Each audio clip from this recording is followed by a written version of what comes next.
Okay, we're learning our last method for solving. It's called quadratic formula. Y'all are so we're done after this? I mean, we start star after this method. Star review. No. Okay, we're here. This is your quadratic formula. You do not have to memorize it. It is on the formula chart. Yes? Okay, it's on the formula chart. But we're going to learn how to use it today. So it says standard form for a quadratic equation is ax squared plus bx plus c equals 0. It has to equal 0 to use this method, yes? Okay. The quadratic formula, the equation must be in standard form, which is this.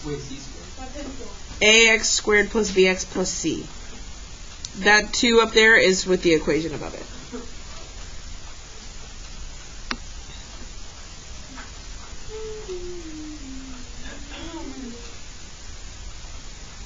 Okay, so looking at these, is this in proper standard form? No. First off, it has to equal 0 and it doesn't equal 0. Okay, so we have work to do. So what I want you to realize is this is an A term.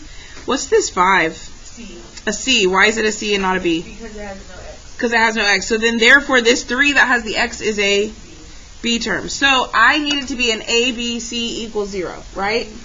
So how do I move this 3x?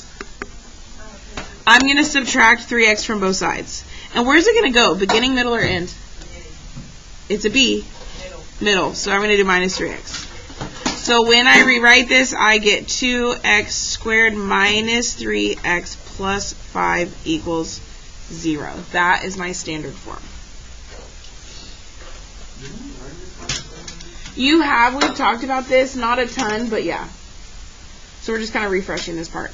Now, I do have to be able to identify my A, my B, and my C.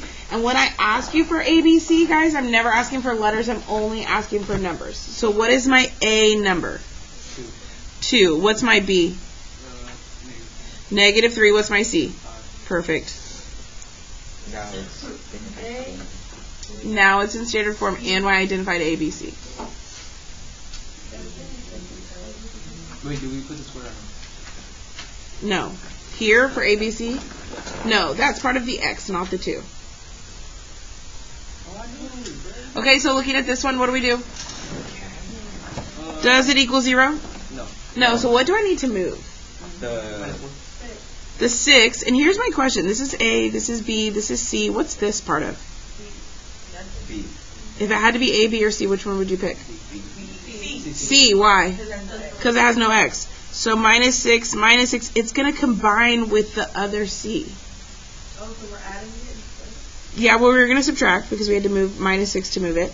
So we get x squared plus 8x. And what's 4 minus 6? Negative 2.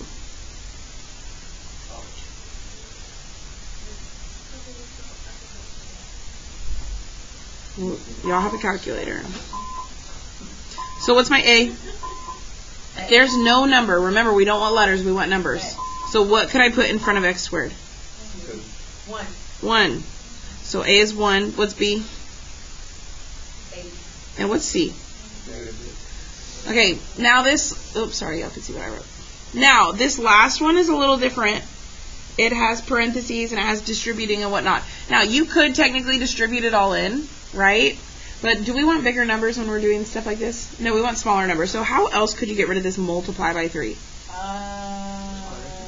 Divide. The opposite of multiply is to divide. So if I divide both sides by 3, that cancels this. And what's 0 divided by 3? 0. So when you have a GCF, can you just ignore it pretty much? And this is why mathematically, okay? So we get x squared minus 2x plus 7 equals 0.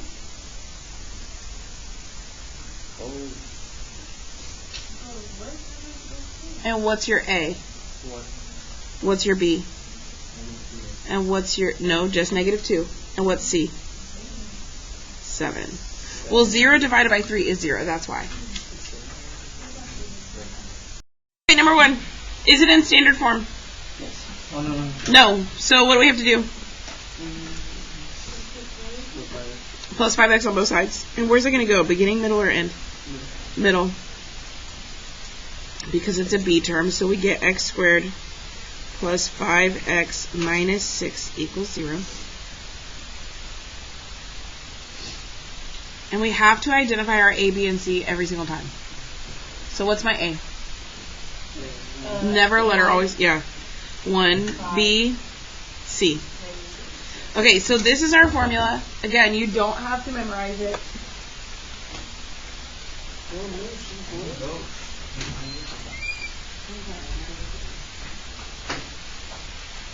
Okay, you don't have to memorize it, but you have to be able to look at this and know what goes. So this first blank, this is what I call the skeleton, okay, because it has all the formula except for the guts. It's missing the important part, right? Okay, we need our B, A, C, A. So our formula looks like that. I just put the letters there so we remember what goes where. So what is our B term? 5. Again, B, so 5. What's our A term? What's our C? What's our A?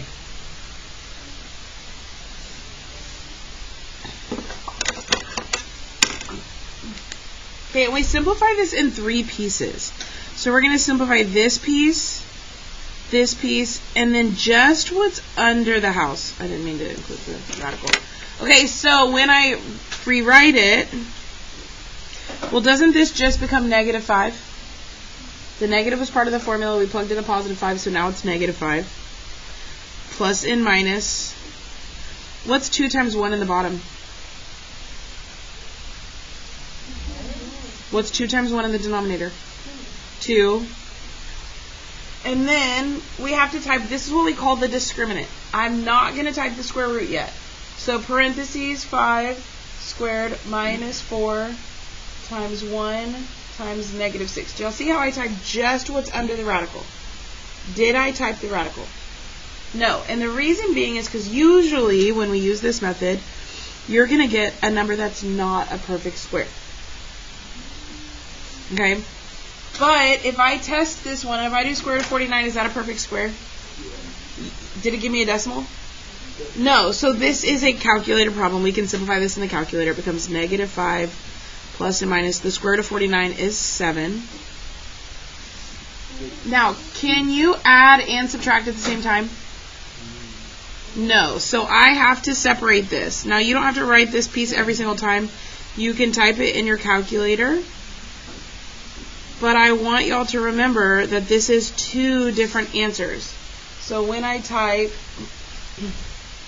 negative 5, well, let me divide. Negative 5 plus 7 over 2, I get 1.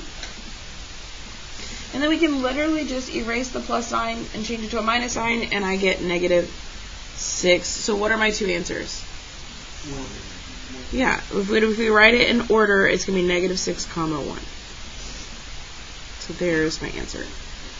Now, this one gave us whole numbers. Whole numbers are typically calculator problems, so we could have done this one in the calculator. However, this next one we cannot do in the calculator. So let's look at our equation. Is this one in standard form? Does it equal 0? No, so it's not in standard form. This is my A, my B, and my C is on this side. So we're going to subtract 6 on both sides, and that's going to go at the end. So we get x squared plus 4x minus 6 equals 0.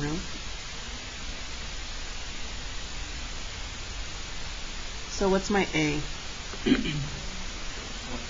1. What's my B? And what's my C?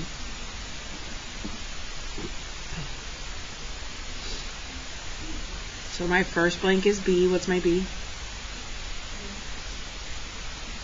This blank is also B, and then A is 1, C is negative 6, A is 1. And again, we're going to simplify it in 3 steps. So what does that give me? Negative 4. What does the denominator give me? 2 times 1, which is 2. And then, remember, we type just the discriminant, just what's under the radical. So this becomes 4 squared minus 4 times 1 times negative 6. Ooh, not that. And I get 40. Is 40 a perfect square? Well, if we test it, does that give me a whole number? So that means it's not a perfect square. So we actually have to do what? What do we do when we need to simplify a radical? The factor tree. So we're going to come over here to the side. We're going to write 40. And remember, we always start with 2. Does 2 go into 40? How many times? 20. Does 2 go into 20? 10 times. Does 2 go into 10? 5 times. Is 5 prime? Yes. So we're done. So I have a pair of 2, so 2 gets to come out. Do I have another pair? No. And I have a 2 and a 5 left over, so those have to go back inside. So when I rewrite this, I have negative 4 plus or minus. This gives me 2 square root of 10 over 2. Now, could that simplify? Can 4 over 2 simplify? And can 2 over 2 simplify? So typically what I want you to realize is because on top we have a binomial, which means 2 terms, and on the bottom we have a monomial, right? You have to simplify both. So technically you could separate like this. But you also can do the I Heart Math. And what I want you to realize is you simplify this. What's negative 4 divided by 2? Negative 2. Plus or minus. And then what's 2 square root of 10 divided by 2? Well, what's 2 divided by 2? Isn't it just 1? So you have to simplify both pieces. Y'all see how it kind of makes a heart? When you have 2 terms on top and 1 on bottom. So it's the same as separating, but you don't have to separate is what we're showing you. Now, how many answers is this? 2. So what I want you to realize is we still have 2 answers.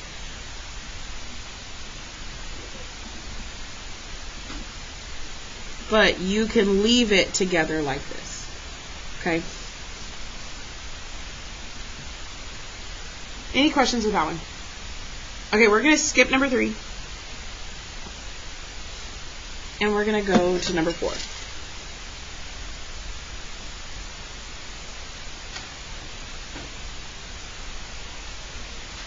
Okay, looking at number 4. Is it in standard form? No, my a is on the other side. So we need to move that a over. So plus 5x squared and put it at the beginning. So we get 5x squared plus 3x plus 1 equals 0.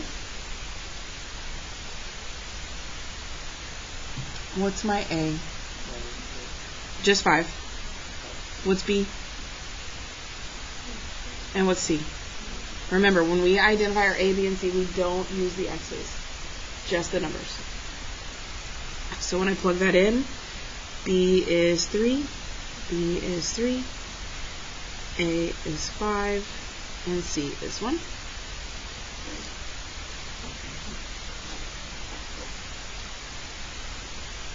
And we're still going to simplify our 3 pieces. So what does this become?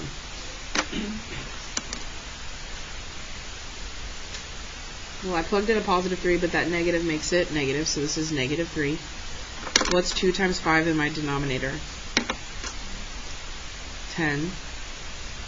And then we find our discriminant, so just what's under the house. So I'm not even going to erase this, I'm just going to replace it. And I get negative 11. Do y'all remember when we were doing the square root method? Because from this point on, doesn't it look like the square root method, kind of? Okay, from this point on, it's just like the square method. Do y'all remember what we said when there was a negative inside the radical? It's no solution. Because if I type the square root of negative 11, it says undefined. So anytime we get to this point and it's negative, that's telling you that's no solution. I mean, taking the square root of a negative is, but my answer, there is no answer, so it's no solution.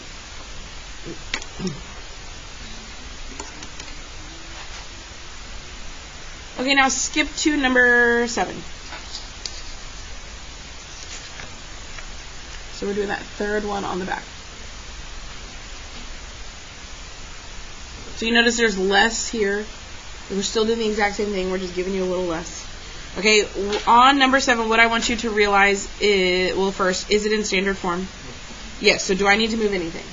No, I'm not even going to rewrite it. I'm going to draw an arrow. That's your standard form. What's your A? 2. What's my B? And C? 1.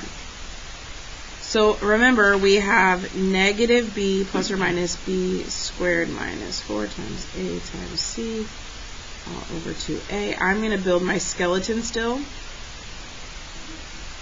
Remember, I said that's what I'm going to call it because it's got all the bones, it doesn't have the guts.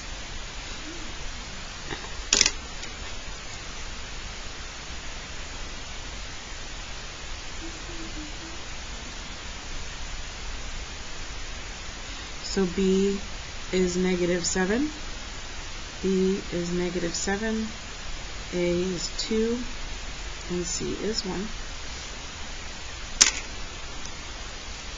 Then we're still going to simplify our 3 pieces. So what happens, what's different on this one?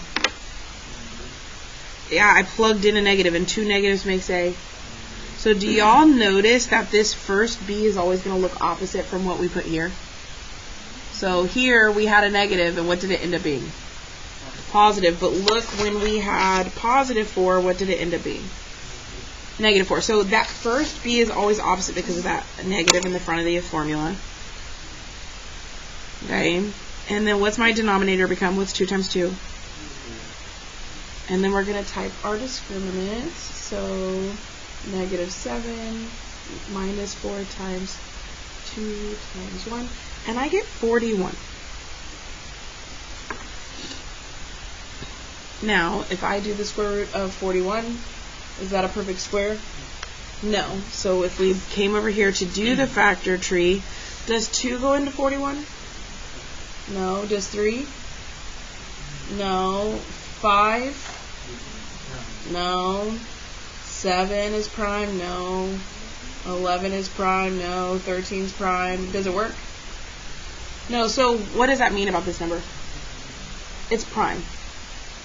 Which means I can't simplify, so that's my answer. We're done. Now, does 7 over 4 simplify? No. 7 is prime, and then this is 1 over 4, which doesn't simplify, so we're done. That's my answer. 7 plus or minus the square root of 41 over 4.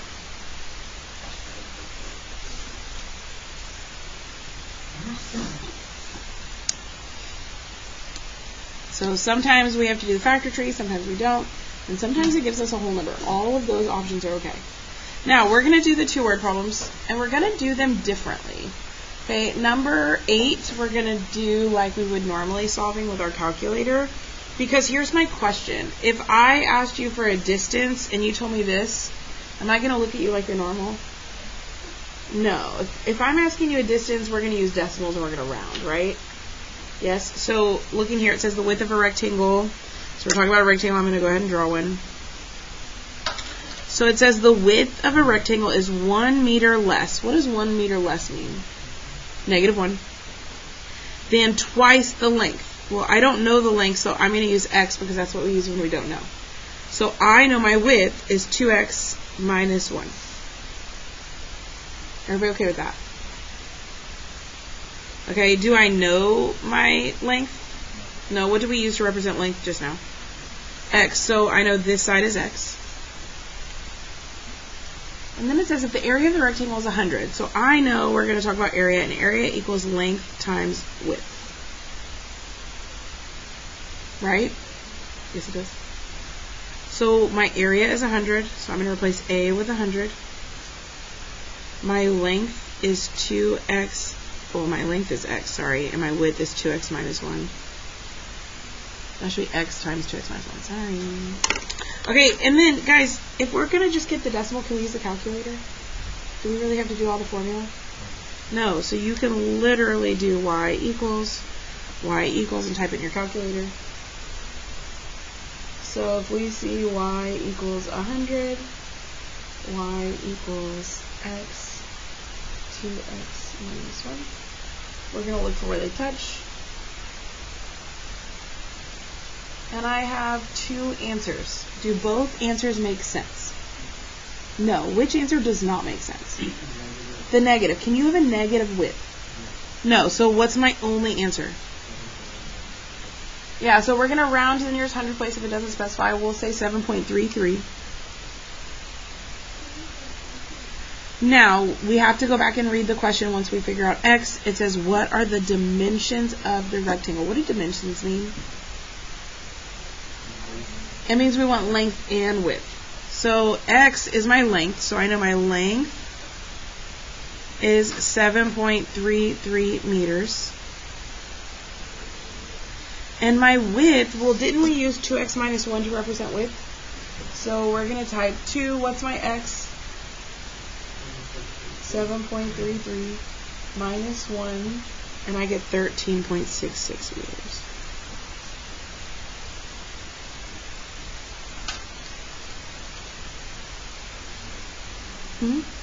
Not right this second now. Okay, the last one we're going to talk about, we're not even going to solve it all the way through. This one, what if I just told you to plug it into the quadratic formula? So are we solving it? No, we're just plugging it into quadratic formula. So I'm going to build my skeleton.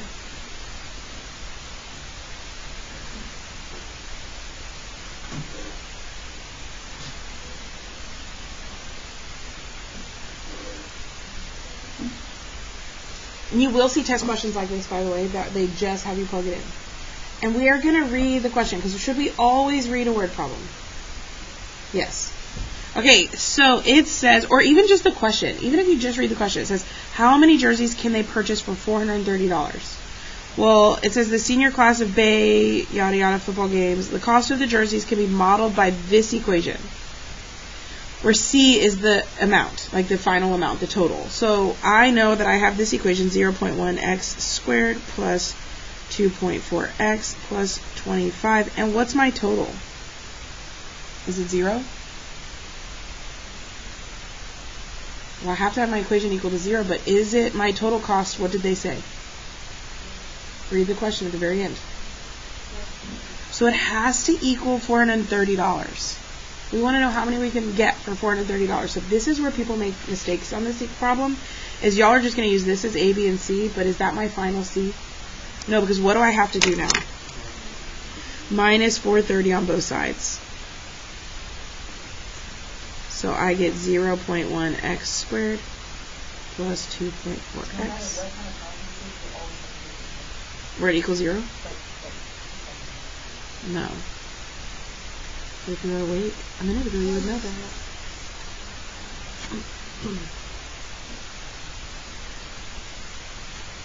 So now what's my A? What's my B? What's my C? So this would be 2.4, 2.4, 0.1, 0.1, and then negative 4, 0.5. So that's all we're doing is plugging it in.